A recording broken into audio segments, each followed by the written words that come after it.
তাদের বিপ্লবী অভিবাদন। আপনারা দেখছেন এই যে বৈষম্য বিরোধী একটা ছাত্র আন্দোলন, এখানে ছাত্র সমাজ বর্তমানে যে কোটা ব্যবস্থা বিদ্যমান রয়েছে তার সংস্কারকে চাইছে, তার একটা যৌক্তিক সংস্কার চাইছে, যাতে এখানে সবার জন্য সমতা নিশ্চিত হয়। কিন্তু এই যৌক্তিক সংস্কারের আন্দোলনকারীদের এই বর্তমান ক্ষমতাসীন আওয়ামী লীগ সরকার প্রধান শেখ হাসিনা রাজাকার ট্যাগ দিচ্ছে, মুক্তিযুদ্ধের বিরোধী পক্ষ বলছে, মুক্তিযোদ্ধা কোটা রাখার জন্য বলছে মুক্তিযোদ্ধার নাতিরা কোটা পাবে না তো কি রাজাকারের নাতিরা কোটা পাবে। এই যে আইডেন্টিটি পলিটিক্স, এই যে ট্যাগ দেওয়ার রাজনীতি, আওয়ামী লীগ তাদের সূচনাকাল থেকেই করে আসছে। ঐতিহাসিকভাবে আওয়ামী লীগ সবসময় এই আইডেন্টিটি পলিটিক্সই করে। আওয়ামী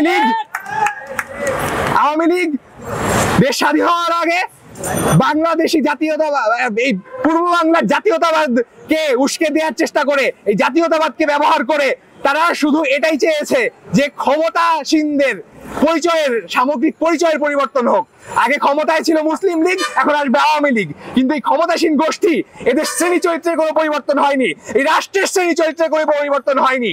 এই রাষ্ট্র যে বুর্জোয়া শ্রেণীর স্বার্থের প্রতিনিধিত্ব করে, সেটা সেই স্বাধীনতার আগেও করতো, স্বাধীনতার পরেও করেছে। এখন এই ৭১-এর যুদ্ধে এই বিশাল যে গণহত্যা হয়েছে, এই যে ৩০ লক্ষ জনতা শহীদ হয়েছে, এই শহীদদের রক্তকে পুঁজি করে তারা আবার সেই বুর্জোয়া শ্রেণীর প্রতিনিধিত্ব করে। এই শহীদদের মধ্যে যে